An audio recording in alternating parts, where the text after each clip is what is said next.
everyone! I'm the Mighty Blues, and welcome back to Xenoblade Chronicles!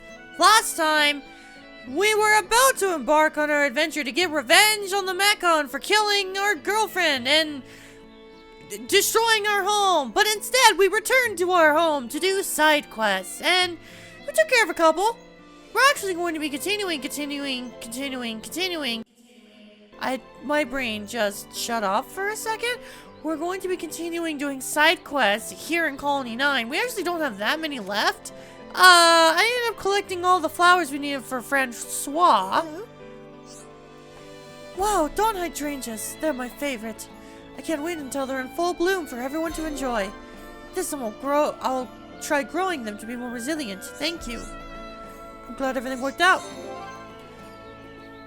Nice one, Shulk. Let's keep up the good work. Of course. Nothing can stop us once we get going. Please come and see the dawn hydrangeas when they're in bloom. Nice. And for that, we got soil gauntlets. That's amazing. Alright, perfect. If I remember correctly, that's actually the last quest that I want to do here in Colony 9. Because the rest of these actually require us to go to Tephra Cave, which is where we're going to be heading off to next. However, before I head out, I want to go to the Gem Man's stall. Wait, hang on. False alarm! Can't do that quest just yet because it requires a party member we don't have. At least for unique dialogue. Before we head on off to Tephra Cave, I want to talk to the Gem Man. You eat the gems. Oh, the look at your own face. Looks like you've been bewitched by the wonder of gems. I know the feeling. I suppose you want to try making your own gem. You're just in time. Have I got a treat in store for you? I've just fixed the furnace. She's warmed up and ready to go. You don't need to pay me. I can never charge friends of the great hero Dunban. Use this as much as you'd like. Gem crafting. There's a lot to go into this, so I'm not really going to, Oh, actually, no, I do kind of want to read this a little bit. Never mind. First, select the materials to put into the furnace. Only ether crystals of the same rank can be put into the furnace at the same time. The act of refining ether gems of crystals into gem is called crafting. When the strength of a certain quality exceeds 100, an ether gem with that quality will be formed. Put the same types of crystals into the furnace together. Put crystals with matching qualities into the furnace at the total strength of the quality you were aiming for. Yes. The shooter. The shooter will shoot several times during crafting. Each time you craft, the abilities of your party members will kick in. The results will depend on the abilities of the two party members. The engineer's ability changes the balance of the flame strength. Strong flame greatly increases the strength of one quality. Medium slightly fills the cylinder gauge. That's right. Okay. I just had to kind of remind myself a little bit on that, because gem crafting can be confusing. You may have noticed I skimmed through that a lot. That is because I feel like my explanation might be a little bit better than how the game words it, because gem crafting is something that, admittedly, a lot of people get confused on. I don't. I actually really enjoy gem crafting in this game, which people constantly give me weird looks of like, how do you like gem crafting in this game? Listen, it's simple math. I enjoy it. Now, here's how gem crafting works. We have 5 different categories of gems, each with a rank. As the game mentioned before, you cannot combine differently ranked gems. So if you have a rank 1 gem, you can't combine it with a rank 3 gem.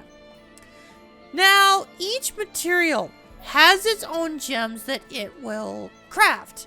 So for example, this one right here. This could give us muscle up or strength up. If you look at the percentage, that percentage is important because in order for this material to become a gem, that percentage has to be at 100%. Or higher. It can go higher. So you want to make sure to pay attention to that. Because what happens is, if I select this item, if we turn on our recommendations, notice how some of these materials already get it up to 100%. If I were to select that, it automatically makes me just go into crafting with these 2 items because at least 1 gem is over 100%. Meaning, if I were to start crafting no matter what, guaranteed, I'm getting that muscle up gem. Now, the secret to gem crafting is this. You want to prioritize different things depending on what party members you have. As of now, we only have 2 party members, so we can only focus on certain things at a time. We'll go into it a little bit more at a later date. So, let's go for the muscle up. Usually what I like to do is, depending on my party setup, Shulk and Rhine, I want to focus on 1 or 2 gems and get the percentage as high as possible before actually starting to craft. So I guess for the heck of it, we'll go for this muscle up gem. Looking at this, it looks like, yeah, we'll go for 52. Usually I like to start a little bit low. And once I notice numbers start to get a bit too high, then I change it. Let's do 78. Oh, actually, no. Hold on. We'll do you. 86. Which in turn, if we use our maximum item, we'll get it all the way up to 178%. Yes, it can go a lot past 100%. There is actually a reason why you want to do this. Now, but we'll get to that in a little bit. Once you've selected your parts, you then have to select your crafting partners. You have a shooter and an engineer. The shooter has a specific buff that they will provide. So for Shulk, he gets into a fever easily. Fevers, I could be wrong on this, but if I remember correctly, fevers make your meter go up faster and quicker. Faster and quicker are the same words. I think that's what it does. Could be wrong. I will correct myself in editing if that is incorrect. Rhyme. Quality grows stronger with a strong flame. If you notice, Shulk has an average strong flame, meaning he's okay at it.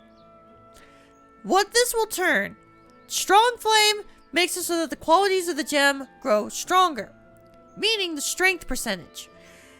So if you have, Ryan for example, his as a shooter, his percentage will go up with a better strong flame. Shulk may not be the best option for that, but he's our only option. So if you want to get gems to a really high percentage, you may want Ryan as your shooter. Shulk goes into a fever, meaning the things go up quicker. If you are trying to get a lot of gems done at once, that may be a good option. But I think what we're going to do is we're going to start off with this. Now, depending on the affinity that your characters have with each other, that will determine how many turns they have to craft. So because Shulk and Rhine are at a blue affinity, which I think is level 3. I think that's level 3. They will have anywhere from 6 to 9 turns. More turns, the better. There we go. Alrighty. Woo. There we go. To you. Alright. There we go. To you. Woo. To me. Alrighty. Awesome. There we go. Alrighty. Awesome. To me. Hell yeah! I already got the 200%, baby. Alrighty. Awesome. To me. To you. Alright. Hey, this ain't bad. This ain't bad at all.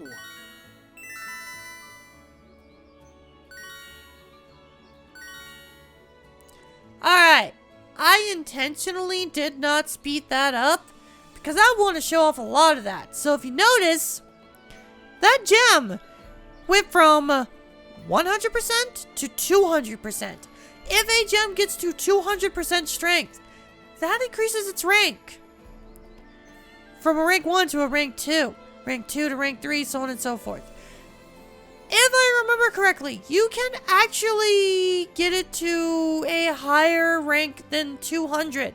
I think you can get it up to 300%. If you get it up to that high, it actually gives you 2 of the same gem. So the higher the percentage, the better. Now, depending on how many cylinders you fill up, so in this case, we only had 1 cylinder. That will determine how many gems that did not get to 100% you get to keep. So, for that, we got 1 cylinder, which gives us strength up. But, we got 2 gems, muscle up 2 and ether defense up 5. That is how gem crafting works. It's complicated, I'm aware. Gonna do a couple more just to kind of show this off a bit more. Unfortunately, muscle up's kind of our most frequent one. See if we can get... Ooh, you know what? Auto attack stealth might not be a... Of course, the good ones have the more rare materials, so it's harder to get. Alright, I think I got a good setup for this. Guaranteed we're gonna get this agility up and this muscle up. Muscle up, we're probably gonna get up to level 2 again. Agility up, maybe. I'm hoping with our affinity. We'll see what happens. This time, however, I actually want to have Shulk as our shooter and Ryan as our engineer.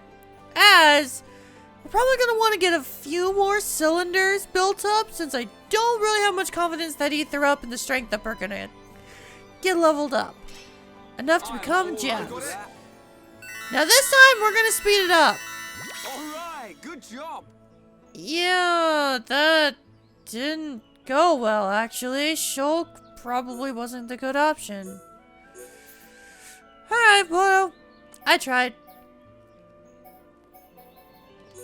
You know what? Let's get ourselves an agility up too. I've got it. I'm all over that. Yeah, it's alright, I suppose. Never mind, we're not getting an agility up too. Also, as you can tell there, if we don't have enough cylinders to convert everything into a cylinder, whatever you don't convert just goes away. Not really too worried about it because we don't need that many muscle up gems. We really don't. This is going to be a massive waste, but whatever, I don't care. You know what? Yeah, sure. I've got it. We're wasting a lot, but we really don't have many options. Alright, good Oh, job. that ether up was so close. Oh, that ether up was so close. Dang it. Oh, now I'm kind of mad. Alright, let's see how this goes. Probably not gonna get to level 2, but kind of want to see how high that agility up can get. Finished. Wow, they really didn't go up that much. Okay, I got a bit more confident in this one. Ryan, don't let me down. I've got it. I'm all over that. Come on, get that muscle up. It's alright, I suppose. Why? Well, at least I had enough cylinders to convert them all. You know what? Sure. Let's see how this goes. I've got it. Finished. Could be worse. Could be worse.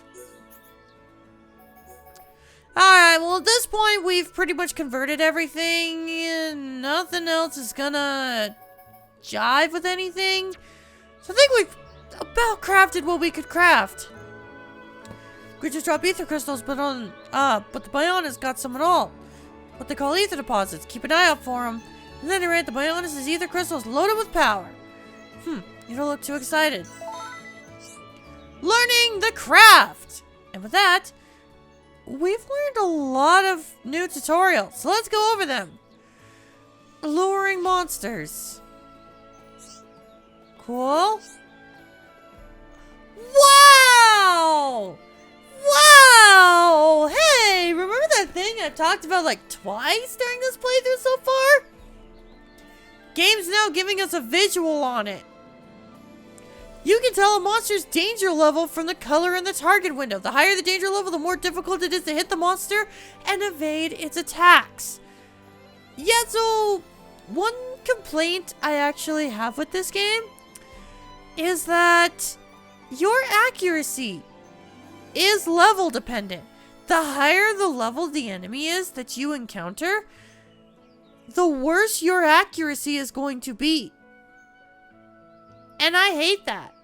I want to test my skills as a player by fighting stronger enemies. But in Xenoblade 1, you can't do that.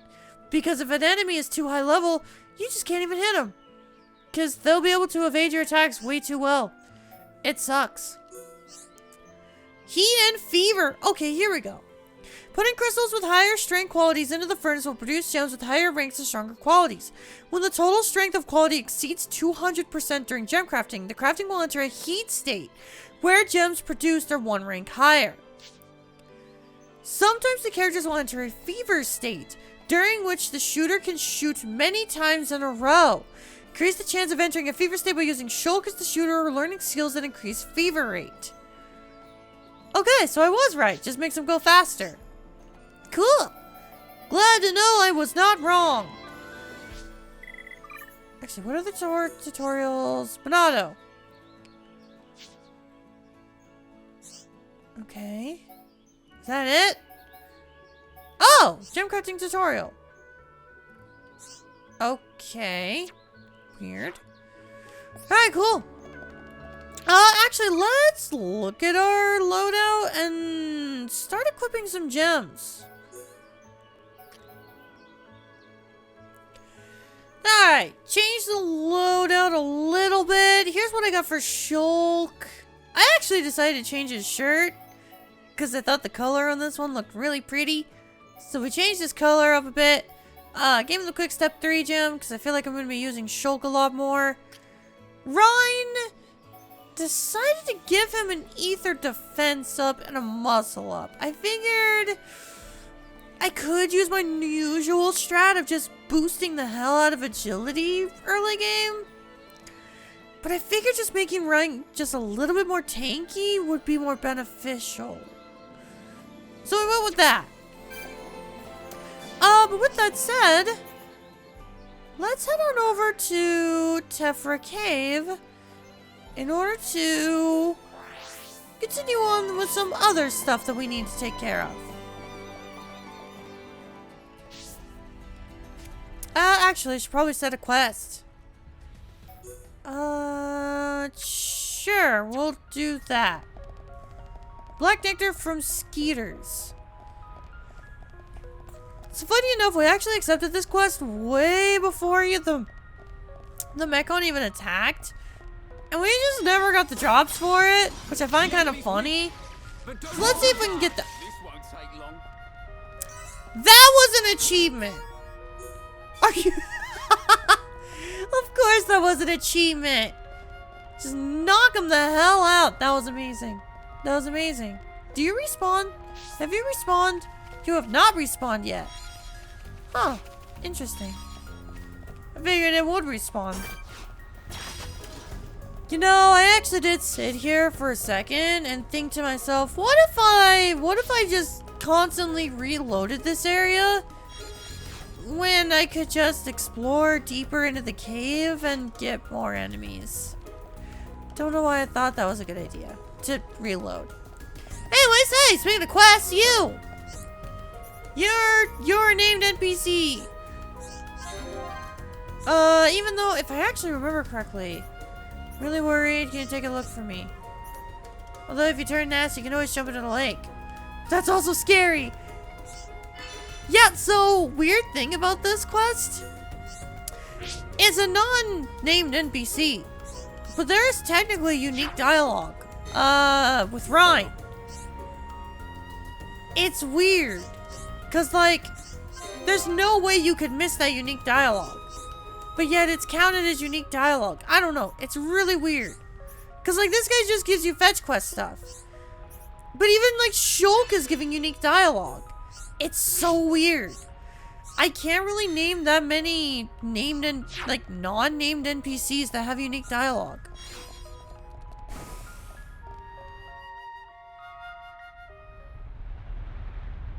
This door. It was closed when we came past before. But it's open now. Maybe it was programmed to open up in case of Mechon emergency. The way to the Bionis knee is just ahead. You ready? Yeah, let's go.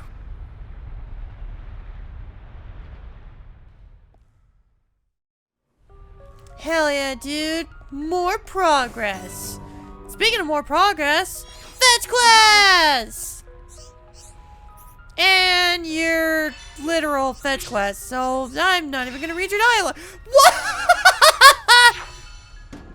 I love it. I love it. You were so unnecessary. I completed the quest before you even gave it to me. Oh, hi. God, I love it when fetch quests do that.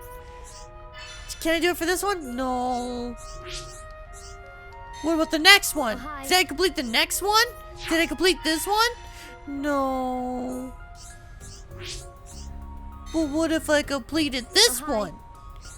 Did I? Did I? Did I? No. Okay. I have to actually do those ones now. Well, joke's on you, lady. This is the end of the episode, so I'm gonna have to wait to do your side quests. That's gonna be it for now. Thank you all so much for watching, and next time on Xenoblade Chronicles, we're gonna continue more side questing and more exploring. We've actually got quite a few quests to do, so we'll have quite a bit of stuff to work on. See you guys then. Goodbye.